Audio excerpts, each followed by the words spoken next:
بات ہے کہ یہ لوگ پچھلے 9 مہینے سے کہہ رہے ہیں کہ IMF کے پاس کب جاؤ گے اور آج یہ پلیکٹ دیکھیں ان کی منافقت دیکھیں کہ آج IMF کے خلاف ہی پلیکٹ اٹھا لیے.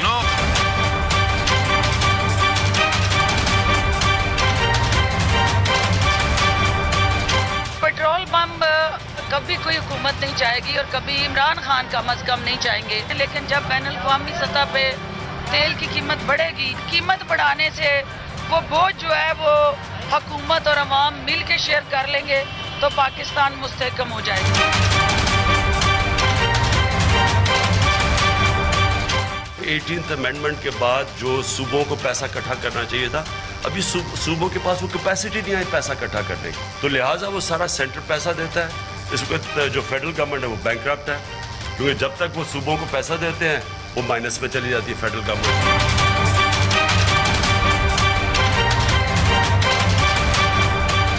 ویلکم ٹو نیوز وائز، میں ہوں عارفہ نور. آج سب سے پہلے ہم بات کریں گے جو موجودہ اس وقت معاشی صورتحال ہے. اکنامک کرائسس جو ہے اس کی وجہ سے حکومت کو بہت تنقید کا سامنا کرنا پڑ رہا ہے. آج پارلیمنٹ کے سیشن کے اندر اپوزیشن نے اس ایشو پہ بہت شور مچایا اور ممبرز نے پلیکارڈز اٹھا کے مہنگائی کے خلاف احتجاج کیا. اس کے علاوہ بھی حکومت جو ہے اس کے اوپر اگر یہ پریشر ہے تو لگتا ہے کہ وہ پریشر ایکسیپٹ بھی کر رہے ہیں، کیونکہ جو ان کی اکنامک ٹیم ہے اس کے اندر تبدیلیاں ہوئی چلی جا رہی ہیں. پہلے اگر فائنانس منسٹر اسد عمر صاحب کو تبدیل کیا گیا تو اب پچھلے کچھ دنوں کے اندر جو گورنر اسٹیٹ بینک ہیں اور چیئرمین FPR ہیں ان کو بھی تبدیل کیا گیا. Doctor Raza Baqir governor State Bank appoint ہوئے ہیں، جبکہ کہا جا رہا ہے کہ شبر رضا زیدی صاحب کو چیئرمین FPR بنایا جا رہا ہے. ان اپوائنٹمنٹس کے اوپر بھی پچھلے کچھ دنوں میں ہم نے تنقید دیکھی ہے اور بہت میڈیا کی طرف سے بھی اور اپوزیشن کی طرف سے آئی ہے. رضا ربانی صاحب جو PPP کے چیئرمین ہیں انہوں نے تو باقاعدہ خط لکھ دیا ہے جس میں انہوں نے کہا ہے کہ IMF کے حوالے کیا جا رہا ہے معیشت کو. وزیر اعظم عمران خان نے آج سینئر صحافیوں سے گفتگو کرتے ہوئے اس ایشو پہ اس طرح سے بات کی کہ انہوں نے کہا کہ جب سے 18th امینڈمنٹ پاس ہوئی ہے تو جو فیڈرل حکومت ہے وہ تو مورلیس بینکرپٹ ہو گئی ہے اور اس طرح کام کرنا ممکن نہیں ہے. اس خراب جو معاشی صورتحال ہے اس سے حکومت کس طرح نمٹ پائے گی؟ کیا اس نے جو پچھلے دنوں میں بہت سخت فیصلے کیے ہیں، کنٹروورشل فیصلے بھی کیے ہیں، کیا اس سے وہ سچویشن کو ہینڈل کر پائیں گے اور کیا وہ اپوزیشن کو اس ایشو پہ کہیں کام ڈاؤن کر پائیں گے یا جو ان کی طرف سے تنقید آ رہی ہے اس میں کوئی کمی ہوگی؟ ان ایشوز پہ بات کرنے کے لیے آج ہمارے ساتھ موجود ہیں ڈاکٹر عابد قیوم سلیحری صاحب جو ایگزیکٹو ڈائریکٹر ہیں SDPI کے، اور خرم دستگیر خان صاحب جو سینئر رہنما ہیں پاکستان مسلم لیگ نون کے اور سابق وفاقی وزیر بھی ہیں. Welcome to the show both of you. Khurram صاحب آپ سے شروع کروں گی. اب حکومت یہ کہہ رہی ہے کہ آپ لوگ بھی ہر چیز پہ صرف احتجاج کرنے کے لیے ہی موجود ہیں. وہ کہتے ہیں IMF کے پاس پہلے نہیں جا رہے تھے تو جو اپوزیشن تھی وہ احتجاج کر رہی ہے، اب چلے گئے ہیں تو احتجاج کر رہی ہے. اب پہلے جو اپوائنٹمنٹس تھیں ان کے اوپر تنقید تھی تو اب یہ تنقید ہو رہی ہے کہ یہ تو IMF کے لوگ ہیں اور یہ بریٹن ووڈ سسٹم کے لوگ ہیں اور جو پورا ملک ہے وہ آپ نے اس کی جو اکانومی ہے اس کو کیا کہتے ہیں کہ وہ دے دیا ہے ان کو ٹھیکے پہ کہ وہ چلا لیں. سو ڈو یو تھنک کہ حکومت جسٹیفائڈ ہے ان سینگ کہ آپ لوگ تو ہر چیز پہ ہی تنقید کرتے ہیں؟ دیکھیے، حکومت کی بنیادی جو ہمارا کرٹیسزم ہے وہ ان کی فیصلہ سازی کا مفلوج ہونا ہے. It is a paralysed government, اور اگر چونکہ اسد عمر صاحب کو اپنا دماغ کہتے تھے تو it is also a lobotomized government. چونکہ وارث شاہ سے اگر میں معذرت کر لوں تو IMF کر دی میں آپ پہ IMF ہوئی.